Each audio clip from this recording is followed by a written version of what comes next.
Further, as the book of Genesis suggests, dressing and keeping the Garden of Eden was God's first assignment for man.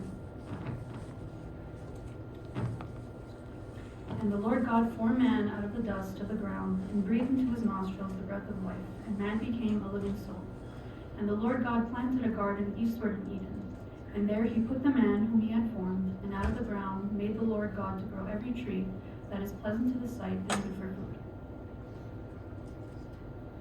So just an example, gardens don't necessarily have to be plots where you plant fruits and veggies and herbs. It can also be landscaping as well, making the land around the church very beautiful. And also that attracts people who are, driving, that are driving and say, oh, that's such a beautiful church, so it invites people. So this is the Miami church. We planted some fruit trees. We got mangoes, avocados. We also have mulberry trees, and it's very nice. The young children like to run around and grab the berries and eat, and give them to the parishioners. And it's just a really nice way to connect everyone in the parish. Another thing about gardening, it's not only about giving; it's also very beneficial for the people who are doing the gardening. So here's a nice quote: "Hands in the dirt, head in the sun, heart with nature. To nurture a garden is to feed not just the body, but the soul." So gardening is very therapeutic and helps center and calm our minds. It connects us to God's creation, which He had created out of His great love for us. But we all have struggles, and in this way, when parishioners come together to plant, to harvest, and beautify their environment, we are coming together to bear one another's burdens. So we hope that by engaging in gardening activities, the parish will form bonds outside of the church, and the parish will grow stronger. And again, we also encourage, all ages to get involved, and also for people to invite non-Orthodox as well to join in the gardening. All right, so how do you start such a project? Obviously, first you need to start off with research. So the first thing to research is the availability of the land. Here, there's a few options. The church land might be available. If it's an urban parish, something can be done on the rooftop. If those aren't options, then an indoor garden is also an option, or one of the parishioners may allow the participants to do something on their land. So those are some options in terms of land. Very, very important part of getting started, research stage, is actually asking those questions like, so what is our workforce? Who are willing to participate? How much time people are willing to put in this project? Who is going to be in charge? It doesn't have to be just one person, it could be several people, but they have to be in charge of what's going on and how much funds are available there. And these are some of the ideas that we come up with that you can plant. It could be trees, it could be fruits, vegetables, flowers, all kinds of sorts of ideas. It's very, very custom, so you can come up with anything you like. All right, so another thing that should be researched is the geographical location and indoor options. So there are such things like hardiness zones, wicking beds. That's kind of an interesting new topic that came into being not too long ago, and also learning some basics about plant spacing. And so hardiness zones, the USDA actually defined 13 zones by long-term average annual extreme minimal temperature, and the plant hardiness zone map is the standard by which gardeners and growers can determine which plants are most likely to thrive at a location that can be used. And there's a diagram of a wicking bed, which these can be made indoors, and they're very easy to maintain. They need some effort up front, but after that they're easy to maintain. And for plant spacing, general rule of thumb is just to plant the plants according to their expected width at maturity. And so there are some additional advanced options that can be considered as sub-projects to this project. One is a greenhouse to be able to grow year-round. And another, if there are people IT inclined in the parish, you can create automated watering or remote monitoring and fun stuff like that. Let's get to the plan. Using social media can help you a lot. You can use it to organize when, where, asking for the location. You can use it to inform why are we doing this, what's the common goal, what is the event about. You can use it to invite people, making the announcement of dates. You can use it for outreach, using the, for involvement and request for help, or asking like who has what tools. And then you can use it to share success, having blogs, pictures, videos of progress.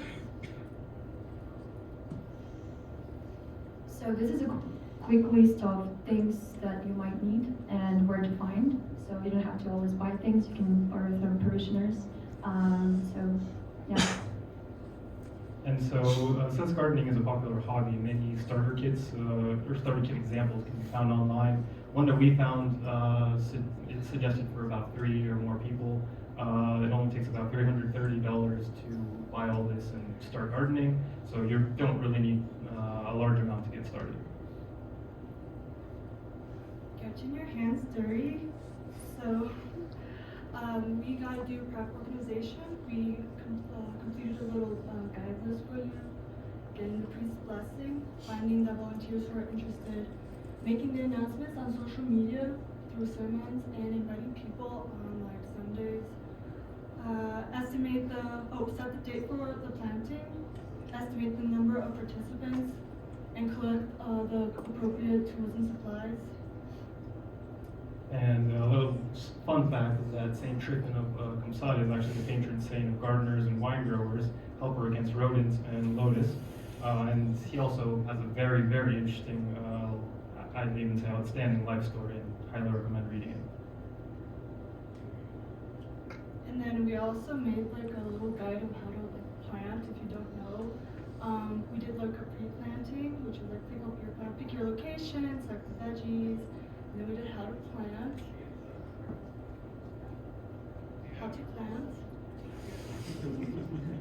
And then we also did post-planting. There we go. And then we also did like a list of organization of the event, dividing the task among the participants who gets to plant what, creating a water schedule, and different responsibilities among the participants during the growing process. And then keep track and share the growth process on social media, and then planning ahead for the harvest season, gathering, cooking, selling, and decorating. We also have further recommendations. Offer lessons of the significance in planting and harvest. Have teaching lessons or sessions, tips on cooking, preserving vegetables and fruits, winemaking, organizing decorations for the holidays, advertising your products to consumers. It's organic and local grown. We also recommend to include all ages.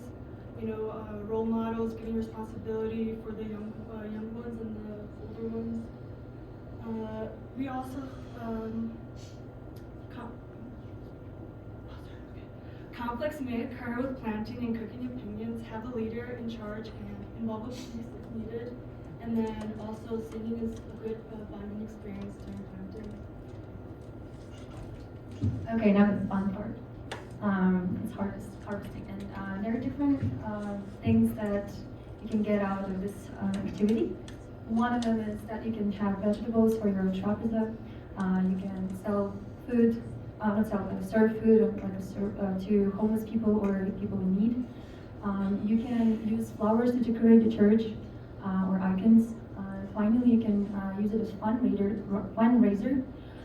Like if you preserve gems or you made some pickled cucumbers or something like this. And I think the most important thing throughout this activity is what's going on inside of us. And it is extremely important to approach this activity with joy, humility, prayer.